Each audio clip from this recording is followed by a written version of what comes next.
State one prudential reason and one moral reason for power sharing with an example from the Indian context. ఈ answer అమ్మా, ఈ answer ఇప్పుడు నేను ఈ question చెప్పాను కదమ్మా, ఇప్పుడు ఈ క్వశ్చన్ చెప్పాను కదా, ఈ క్వశ్చన్ లో most important words and Telugu meanings ఇప్పుడు మీకు నేను చెప్తాను. ఆ తెలుగు మీనింగ్స్ మీకు వస్తే ఆ ఆన్సర్ మీకు ఈజీగా అర్థమైపోద్ది. ఆల్ వన్ లో ఆన్సర్ తాలూకా వొకాబులరీ నేను చెప్తాను తెలుగు మీనింగ్స్. కానీ ఏ మెటీరియల్ మీరు చదువుకున్నా మాక్సిమం ఈ వర్డ్స్ ఉంటాయి.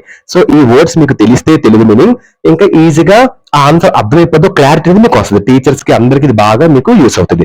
ఓకేనమ్మా, థ్యాంక్ యూ. ప్రుడెన్షియల్ రీజన్ అంటే వివేకవంతమైన కారణం. Careful calculation of gains and losses అంటే లాభాలు మరియు నష్టాలను జాగ్రత్తగా లెక్కించడం. పవర్ షేరింగ్ అంటే అధికార భాగస్వామ్యం. కాన్ఫ్లిక్ట్ బిట్వీన్ సోషల్ గ్రూప్ అంటే సామాజిక సమూహాల మధ్య వైరుధ్యం. రిజర్వ్డ్ కాన్స్టిట్యుయెన్సీస్ ఫర్ మైనారిటీస్ అంటే మైనారిటీలకు రిజర్వ్ చేసిన నియోజకవర్గాలు. అసెంబ్లీస్ అంటే group of people gathered together in one place for purpose, ఒక పర్పస్ కోసం గ్రూప్ ఆఫ్ పీపుల్ గ్యాదర్ అవడం. పార్లమెంట్ అంటే house of Lord's.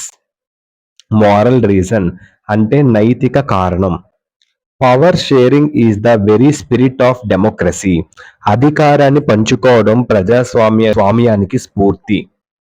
Decentralisation of powers in India అంటే భారతదేశంలో అధికారుల వికేంద్రీకరణ అంటే transfer of authority from central to state local government.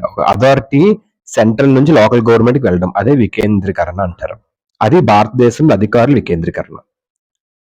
So భారతదేశంలో అధికారం సెంట్రల్ నుంచి లోకల్ గవర్నమెంట్ కి వెళ్ళింది, అదే decentralisation of powers in India అని అర్థం.